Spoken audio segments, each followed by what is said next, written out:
I'm going to read Chapter 2 of Homer Price by Robert McCloskey. This one's called The Cosmic Comic. I hope you enjoy it. One Saturday afternoon, Homer and Freddie's little brother Louie were listening to the state college football game on the radio. After the game, Homer said, "I'm feeling sort of hungry. Come on, Freddie. Come on, Louie. Let's go down to the kitchen and get something to eat." They went downstairs and Homer poured out 3 glasses of milk, and Homer's mother brought out the cookie jar.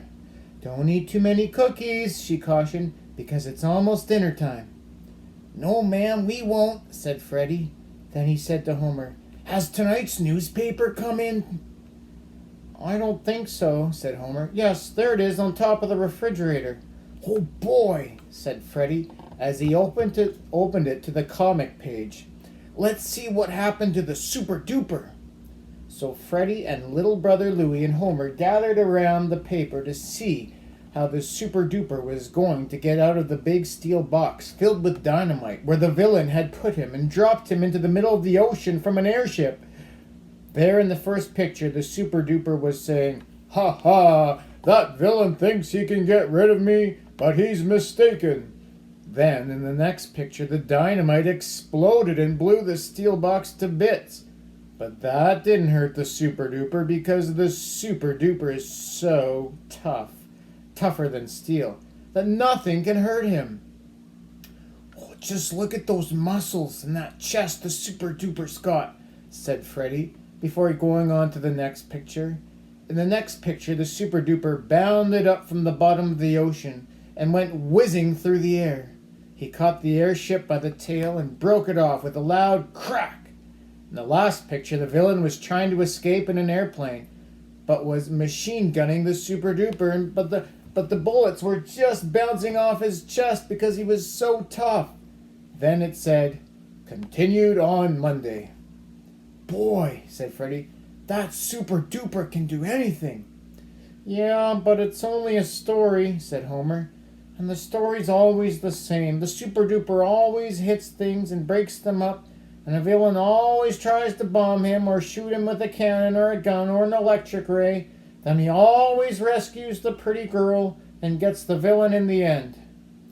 "Well, it isn't just a story," said Freddie, "because Super Duper's in the movies too. They really take movies of him lifting battleships with one hand and even flying through space." "Ah," said Homer, "I read a book once that said they do that sort of thing with wires and mirrors. It's just trick photography, that's all it is." Then little brother Louie, who had been eating cookies all this time, said, "Read it to me."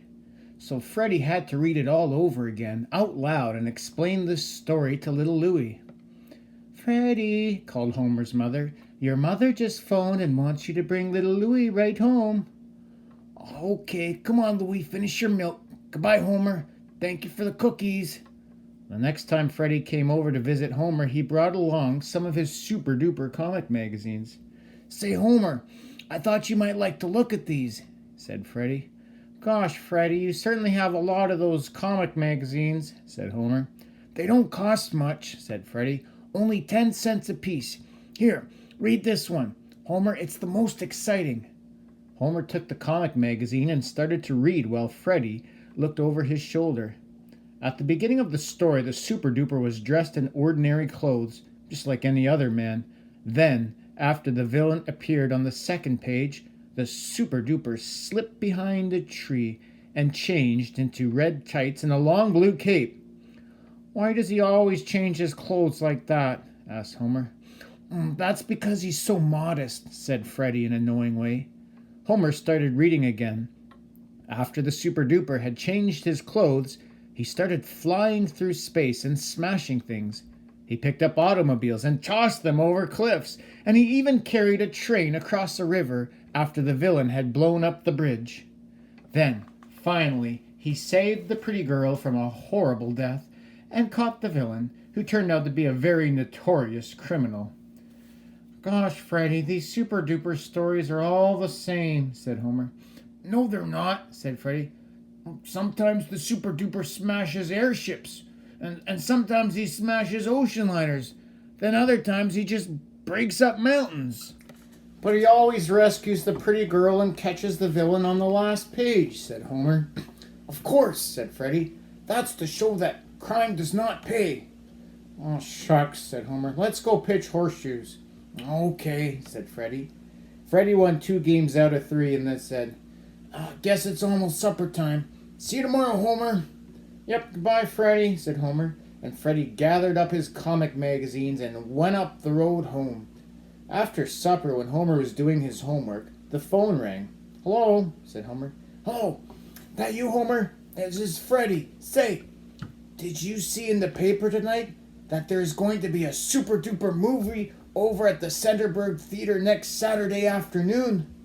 Before Homer could say, no, I didn't, Freddie shouted, and guess what? The super duper in person is going to be there. And Homer, Freddie went on, Mother has a box from the mail order house over at the Centerburg Railroad Station. So Daddy says that little Louie and I could take the horse and wagon and drive to Centerburg on Saturday. We can get the box and then go to see the super duper. I thought you might like to come along. Oh, sure thing, said Homer. Okay, we'll stop by for you, said Freddie. Goodbye, Homer. On Saturday, Freddie and little Louie drove up to Homer's house, with old Lucy hitched to the wagon, just as Homer was finishing his lunch. I thought we'd better get an early start, said Freddie, because it takes old Lucy about an hour to go as far as Centerburg. I'll be ready in just a second, said Homer. Then after Homer had climbed in, Freddie said, Get up, to old Lucy, and they started off to see the super duper in person. When they arrived in Centerburg, the first thing they did was to go to the station and load the box with the mail order house onto the back of the wagon. Gosh, that's heavy, said Homer as they lifted it on. Yeah, said Freddie, but I bet you the super duper could lift it with his little finger. Maybe so, said Homer. Hey, let's stop over at Uncle Ulysses' lunchroom, get some donuts to eat in the movie. Freddie and little Louie both thought that was a good idea, so they drove old Lucy around to the lunchroom to get some donuts. Then Freddie and little Louie and Homer walked across the town square to the movie. The super duper super streamlined car was standing in front of the theater.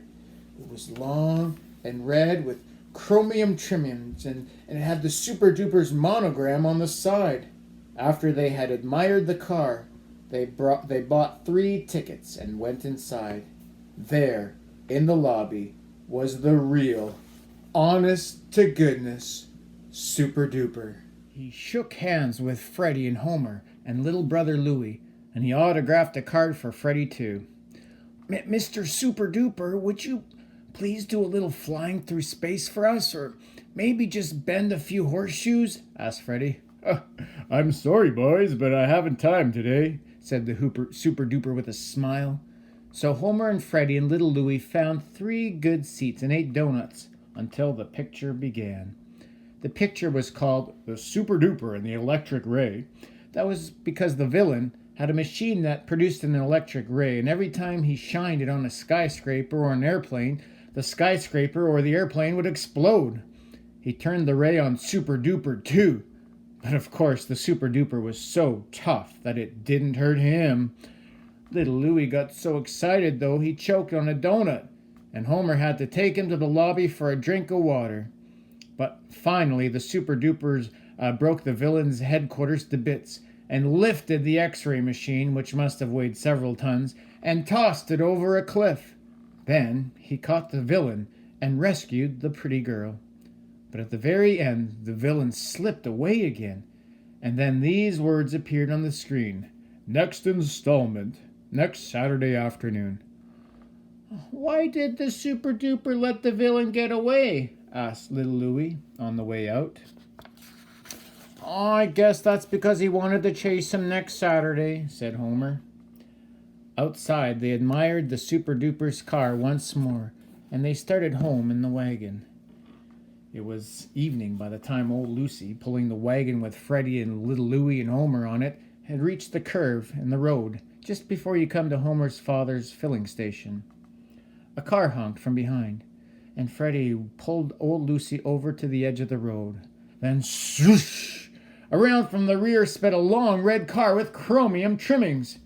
"Gosh, it's the real Super Duper," said Freddie. "Well, he shouldn't drive so fast around this curve," said Homer, sort of doubtful like. Almost before Homer had finished speaking, there was a loud screech of brakes and then a loud crash. "Giddy up, Lucy," said Freddie. "We better hurry up and see what happened." "Oh, gee, there weren't any other cars coming the other way," said Homer. I wonder what had happened." "Golly," said Freddie in a quavering voice. "Do you suppose the electric ray? Whoa, Lucy, we better park here." "Oh, shucks," said Homer in his bravest voice. "I'm going to see what happened." Little Louie began to cry, and Homer tried to comfort him. "Louie, that electric ray business was just part of a movie, and it couldn't have anything to do with this." Homer tried hard to make it sound convincing. Then Homer and Freddie and little Louie got out of the wagon and crept along the side of the road. There, around the curve, was the Super Duper's car, down in a ditch. All three boys stopped crawling along and lay down on their stomachs to watch.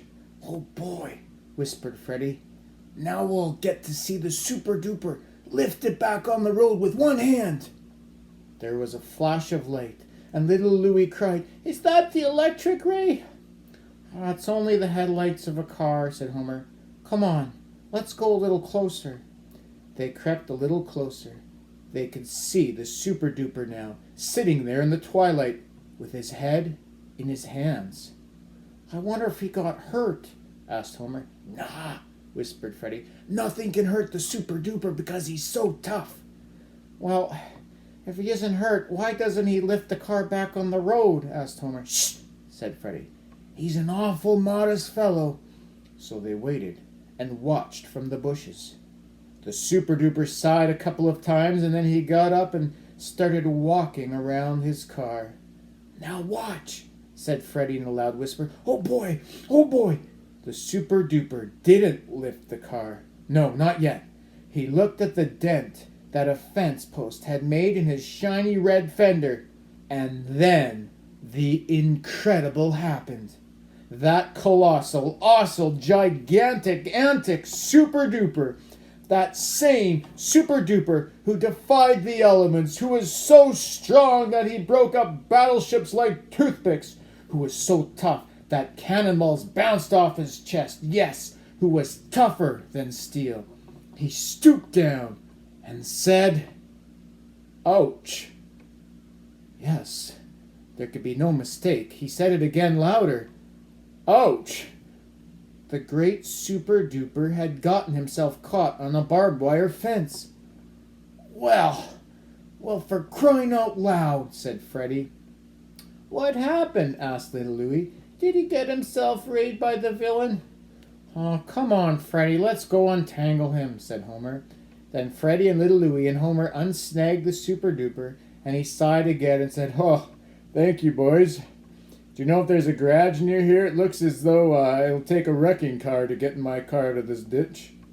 "Sure, my father has a garage down at the crossing," said Homer.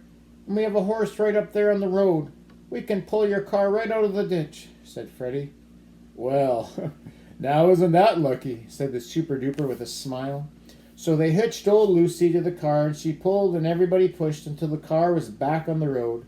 Little Louie sat with the Super Duper in his car, and Homer and Freddie rode on old Lucy's back while she towed the car toward Homer's father's filling station. "What happened, Mr. Super Duper? Did the villain ray get you?" asked little Louie. "No," said the Super Duper, and he laughed. "When I drove around the curve, there was a skunk right in the middle of the road. I didn't want to hit him and get his new car all smelled up, so I went to the ditch." When they had reached the filling station, they put some iodine on the scratches that the barbed wire had made on the Super Duper. He made faces just like anybody else when it was daubed on. Then he ate a hamburger, and by that time Homer's father had the car fixed, except for the dent in the fender. Before the Super Duper drove away, he thanked the boys and made them a present of a large stack of Super Duper comic books. After he'd gone, Homer and Freddie went back with old Lucy to get the wagon. Well, anyway, Freddy, we've got a complete set of super duper comic books, said Homer. Yeah, said Freddy. Then he said, Say, Homer, do me a favor, will ya? Don't tell anybody about the super duper and the barbed wire and the ditch and the iodine, especially Artie Bush. If he doesn't hear about this, I might be able to trade my comic books for that baseball bat of his, the Louisville Slugger that's only slightly cracked. Okay, said Homer. Come to think of it, his cousin Skinny has a pretty good ball, too. And this is a good time to get even for the time Skinny traded me a bicycle bell that wouldn't ring for my nearly new bugle. The end. Who's that skunk on the road? And why are they trying to sell all their comic books now for other things? You guys do the questions and then you can hand them in. Hope you enjoyed it.